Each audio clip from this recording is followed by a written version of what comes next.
Bwana, mambo vipi? Bwana, leo hii ni vita kati ya mzee wa Moshi Bombo Clat Harmonize vs Baba Levo mheshimiwa mbunge. Bwana, hii vita ipo hivi. So nikukumbusha kusubscribe na kucomment hapo chini. Gusa button nyekundu hapo chini. Bwana, story ni hii.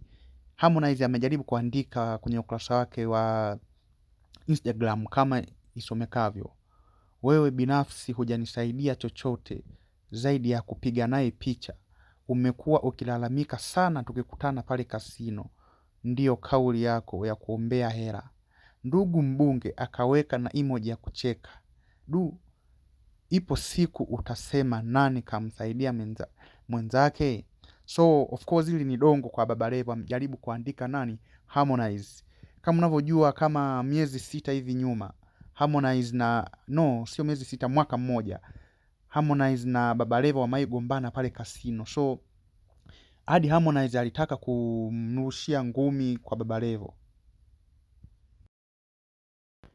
Pia Harmonize, mzee wa Moshi, kaandika ujumbe huu hapa mwingine mzito: ukiwa unaandika makala yako kuhusu mimi, start with name of God. Ukishindwa usimtaje mtu yoyote, no one made me.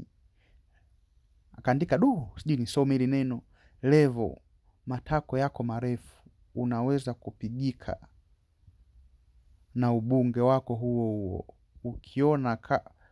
Ukiona kaa mita mbali na mimi. Akaandika mita 100, maana ukinyamaziwa mnajisahau sana. Ni noma sana bwana. Hapa ni ujumbe bwana aliandika Harmonize.